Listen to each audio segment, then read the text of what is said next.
Okay, class. Today we're going to start taking a look at some applications of these sine and cosine graphs that we've been spending so much time talking about. We call these sinusoidal function, which is just kind of a fancy way of talking about anything that has a wave-like pattern to it. So the idea that we're kind of going up and down in that periodic pattern. That's what we mean by when we're talking about these sine functions, okay? Now I do want to point out that a sinusoidal function can be a sine or a cosine. For example, if you look at this one, if I start my function here and I go up, down, and then stop here, this is what you would call a sine graph. However, I could start my function here at the top. I could go down and come back to the top again. Now I'm looking at a cosine graph. So I could do either one.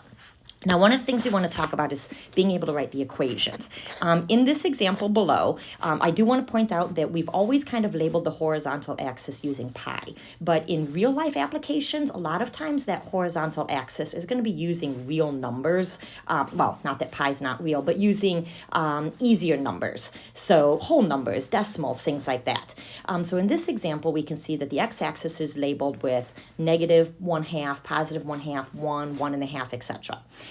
We want to look at the equation here, knowing that the equation of this graph is y equals sine of 2 pi times t. T is time. We want to know what the period is. Okay, now remember that there's two ways to look at the period. On the graph, the period is how long it takes before one cycle repeats itself. So again, taking that sine graph, for example, if I started here at the midline and I go up, come back to the midline, down, back to the midline, that's one cycle.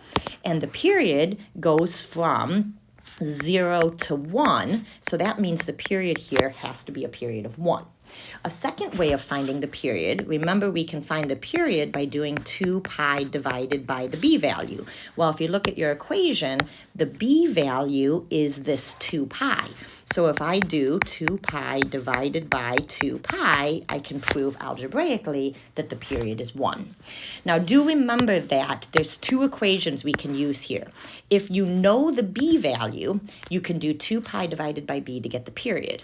If you know the period, you can find the b value by doing 2 pi divided by the period. So we can kind of use these two equations back and forth depending on what we have and what we're looking for.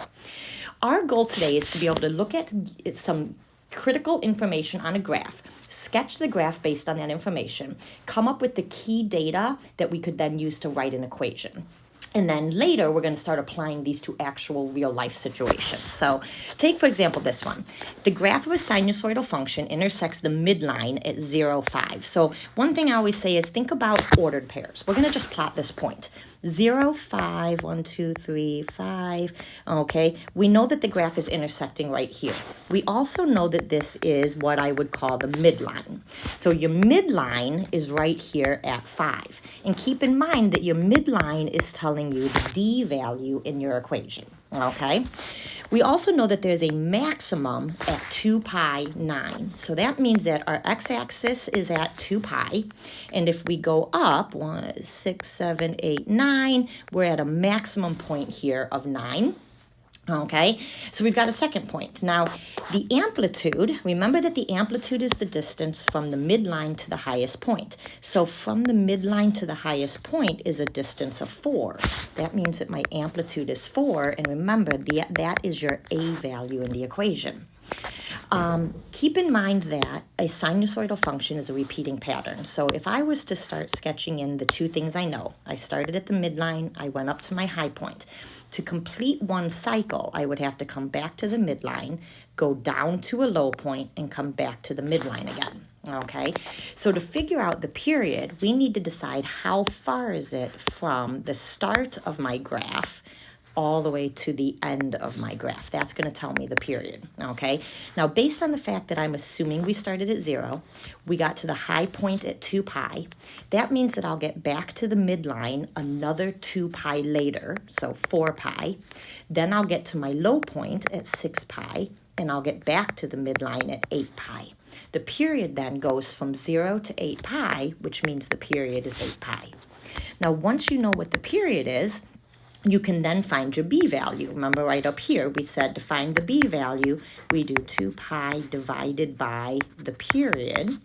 The pi's are going to eliminate. If I reduce that fraction, I'm going to get a b value of 1/4. So now I know a b value, 1/4. And then a starting value. My graph is starting right here on the, really on the y-axis. So my graph is starting at an x value of 0, okay? And remember, that's your c value, that starting value. So with these 4 pieces of information, I can then write an equation of the graph. I know that it is a sine graph. I know that when I'm writing an equation, I'm going to do a sine b x plus or minus c, and then plus or minus d. And if we go back and plug in the information, our a value we said was 4. The b value we came up with was 1/4. The c value was 0, so we can either say plus 0, minus 0, or leave it blank. And then the d value was 5. And our goal was to just be able to eventually write an equation to represent the function. Okay, so let's take a look at another one. Each one's going to give you some different types of information here. As we look at this one, we are given a minimum point at 0, 1. So I'm going to start with just, again, plotting that point. 0, 1 is right here. This is my minimum. I then know that I have a maximum at 4, 7. So 1, 2, 3, 4. 1, 2, 3, 4, 5, 6, 7. My maximum is right here.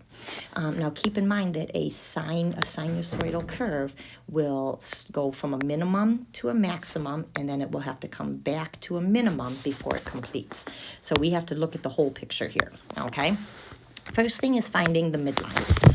The midline is going to be found kind of halfway through the graph. So if you look at how far is it from the minimum to the maximum, 1, 2, 3, 4, 5, 6, which means the midline is halfway through right here.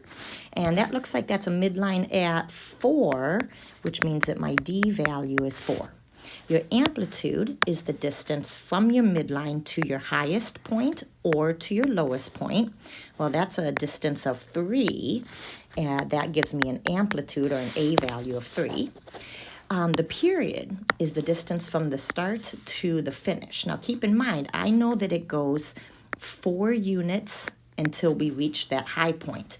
That means we're going to have to go another 4 units before we get back down to the low point again. So the period is 8 units. Now keep in mind that with a period, we can then find the b value. B is 2 pi over the period. So 2 pi over 8 would give us a b value of pi over 4. Now I've got my b value. And then finally, my starting value, again, unless you're told otherwise, it looks like we're starting right here at that first minimum point of 0, 1. So my c value is at 0. Remember, your starting value is on your x or your horizontal axis. Now, the shape of this graph is a cosine graph, okay? So I'm going to write the equation of this one as a cosine.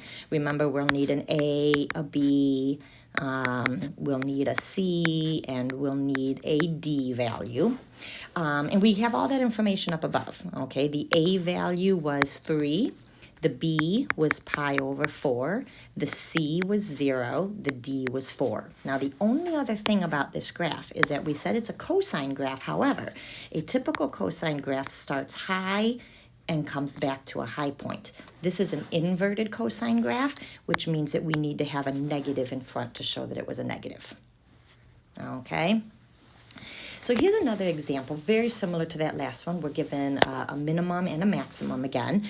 This time, it shows us that we are starting at a maximum at 2, 4. So 1, 2, 1, 2, 3, 4. There's my highest point.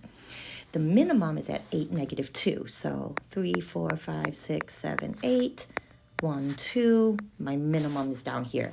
Again, a complete cycle would go from a max to a min, and then back to a maximum again. So I do need to complete the cycle. Okay, key pieces of information. First of all, where's my midline? Again, from your low point to your high point, I'm going up 1, 2, 3, 4, 5, 6. That puts my midline right here in the middle. and that's a value of 1, so my D value is 1. Your amplitude, distance from your midline to your top point, that looks like an amplitude of 3. You'll notice that it is the same from the midline to the bottom point, so my amplitude or my A value is 3. The period, okay, well, looks like it took us, we started at 2, and if we complete this, let's see, it took us from 2, it took us 1, 2, 3, 4, 5, 6. It took us 6 places to get to that low point. That means we're going to need another 6 places to get back up to the high point again. That means that the period is actually a period of 12. Okay, so we've got a period of 12. And again, we can use that period to find the B value. By dividing 2 pi by the period, that's going to reduce to pi over 6 for the B value. And then last, the starting point. Now, this one did not start on the horizontal, on the y-axis. This one actually started right here at a C value of 2. So when I go to write this equation, once again, based on the shape, it's a cosine graph. So we'll start with our A. Whoops, sorry, that's my pen's going crazy here. But we'll start with that A value of 3. It's a cosine graph. B value is pi over 6. Actually, I don't need that B value in parentheses, so we'll just say pi over 6. Then we have x. Okay, now the C value. Since it did go to the right 2 places, we do need to put that in as a minus 2. Remember the opposite. And then the D value was plus 1. A cosine graph starts high and ends high. That's exactly what my graph did. So this is going to stay a positive graph, which means I don't need to put in, of course, a negative. Okay. Here's an example of, we're starting to look at an actual application. Okay, we're going to see a lot more of these tomorrow, but you're sitting on the inner tube in a wave pool. The depth of the water below you in terms of time during a series of waves can be represented by the graph below. So obviously the waves, you kind of go up, then you kind of dip back down again, then you go back up again, etc. We want to know the depth of the water when there are no waves. Well, keep in mind that would be when the water is completely flat. So that would be, you didn't go up and you didn't go down. The water is going to be completely flat right here at the midline. So by looking at where's the water flat, what we're really basically saying is where was that midline? And that midline looks like it's at 1.6, which means that would be a D value of 1.6. Okay, how high is each wave? Well, the height of the wave is going to be the distance from that midline to the highest point. So from that, from 2.6 to 2.4 to 1.6, that's a distance of 0.8. So that's going to be the height of the wave. It's going to be 0.8, what is this measured in meters, 0.8 meters high. And keep in mind, that's your amplitude, 0.8. How long does it take for one complete wave to pass? Well, again, look for one cycle. If we start at the midline, we're going to have to go up, come to the midline, go down, and stop at the midline again. That's one complete cycle. And according to the graph, it looks like it's taking from 0 to 2.5 to make that one cycle. That's the period that goes from 0 to 2.5. So that's a period of 2.5 seconds, 2.5 seconds. Okay, now with that period, we could find the B value. If you do 2 pi divided by the period, grab a calculator. When you divide 2 by 2.5, you're going to end up getting 0.8 or 4/5. So it looks like my B value is 4 pi over 5. And again, my starting value, since it appears that I'm starting it here on the horizontal, the y-axis, I'm going to say that my starting value, my C value, is 0. So if I wanted to write the equation of this, I've kind of mapped out a sine function. My A value was 0.8. We know it's a sine. My B value was 4 pi over 5. My C value, we said, was going to stay 0, and my D value is 1.6. Okay, Last equation, this one kind of gives the information in a little different way, so I wanted to be able to look at this one. We are looking at the part of a roller coaster track that's in a sinusoidal function. So remember, a roller coaster track is going to kind of go up and it's going to kind of go down, right? So if I think about a graph that kind of, it goes up and it comes back down, okay, and it kind of goes back up again, something like this. We know that the distance from the high and low points is 150 feet horizontally and 82 feet vertically. So I'm going to erase this for just a minute so we can kind of sketch some of this out on an actual graph. We also know that the low point is 6 feet above the ground. So let's assume that the x-axis is the ground. My low point is 6 feet above the ground. Okay, now that's the lowest that the roller coaster is going to reach. We know that the distance between the high and low points is 82 feet vertically. So that means that from this 6 feet, I have to go up 82 feet to get to my high point. Well, that's going to put my high point, again, my pen's going crazy here, but that's going to put my high point at 88 feet.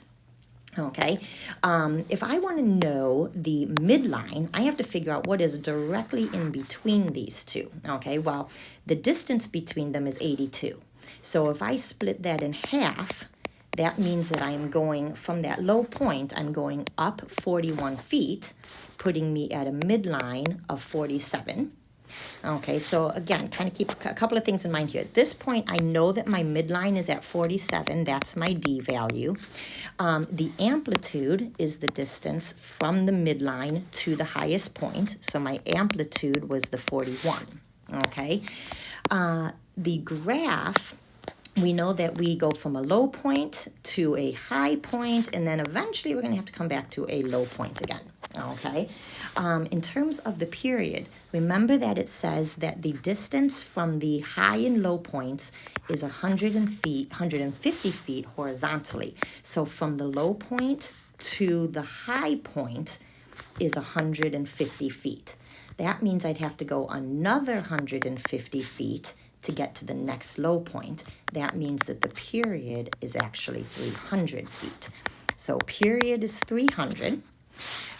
We can find the B value by doing 2 pi divided by the period. That reduces to pi over 150.